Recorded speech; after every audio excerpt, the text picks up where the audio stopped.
Hey there guys, I hope you guys are having a great day, and today we'll be looking at the new Kamen Rider figure, and it's about time he finally got made. We've been waiting for about like 4 to 5 years for this guy to release, since this guy's from Kamen Rider Saber, which came out in 2020. And here he is, Kamen Rider Durendal, and he does not disappoint. And to be honest, when it comes to Kamen Rider Saber, out of all the riders, this one is the one that has my favorite like costume design. As you can see, he's mostly a black and white figure, but he has this metallic blue sprinkled all over the character's design. Not to mention a little bit of gold, but more importantly those menacing red eyes. And here he is next to Kamen Rider Sabilla, and for anyone who's unaware, they were actually revealed at the same time, but we're only now getting him. And I'm so happy to finally be able to display these two figures together, because for anyone who hasn't watched the show, they're actually brother and sister. Not to mention, these two were also my introduction to Kamen Rider Saber, since I never watched that show until after I watched Super Sentai Zenkaiser, and these two actually appeared in the show as a crossover episode. Now when it comes to the articulation, those shoulders are definitely going to get in the way, unfortunately. Not to mention all those pointy bits that you see, they're actually made of a hard plastic, so be careful with those. Also be aware that when it comes to the belt, it kinda just flops there in between the stomach and crotch piece. And as I mentioned before, because of the shoulders, you're not going to be able to get him to T-pose in any way. And I'm absolutely loving how the blue just shines through the light, as it looks really cool. And this guy also has neck and head articulation.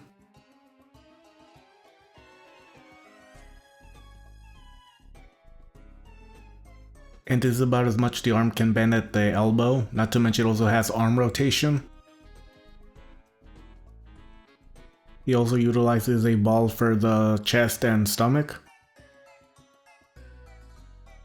And unfortunately, this is about as far as he can go when it comes to splitting the legs. And getting his legs to go forward and backwards is about as far as they can go.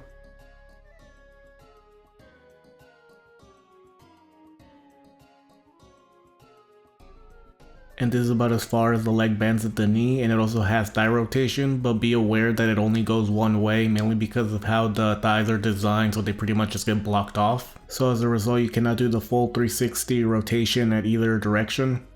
Because of how the shoulders are connected, you're going to have to rotate the entire arm to get them out of the way, and as you can see, this is about as far as you can get them to cross into each other. So technically you can get him to do the T-pose, however because of his suit's design, you can tell that the arms are fully rotated. Aesthetically speaking, he looks really good, and honestly he was definitely worth the wait. But now let's move on to the accessory that he comes with. Alright, and here is his main weapon. This is like a trident and a sword combined.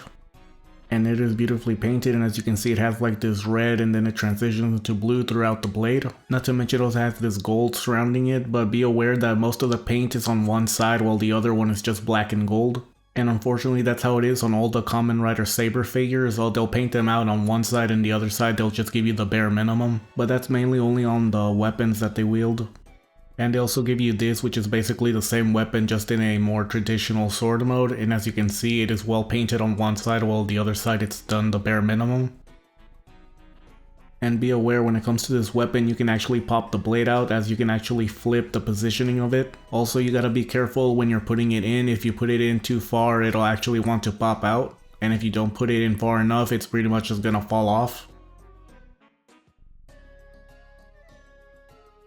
And here's everything that the figure comes with. He comes with this magic book, not to mention it also has 4 pairs of hands. And you can actually connect that book into the weapon. Unfortunately I forgot to do that when I was recording the videos. And when it comes to the hands, all the fingers are painted with that metallic blue that you see throughout the whole figure.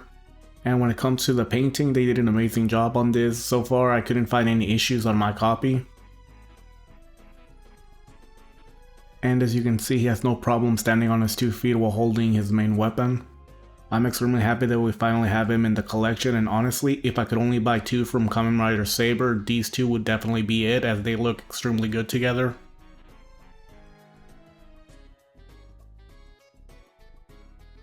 And speaking of which, here's what he looks like next to all the other ones from Kamen Rider Saber.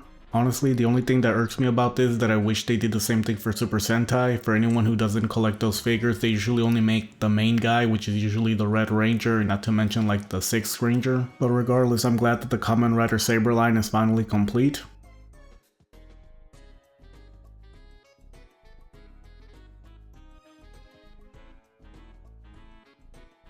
Alright guys, and now that we've reached the end of the video, now it's time for the size comparisons.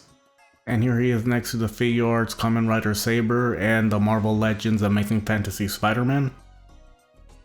And here he is next to my Jada Toy Street Fighter Kamen and Guile. And here he is next to my Mofix Marvel Gwenpool and DC Batman Hush. And lastly, here he is next to my third party Figuarts Zeno Vegeta and Zeno Goku. Anyway guys, that's the end of the video. I hope you enjoyed. If you can, please like and subscribe, and I'll be uploading more soon, and I'll see you guys next time. Later.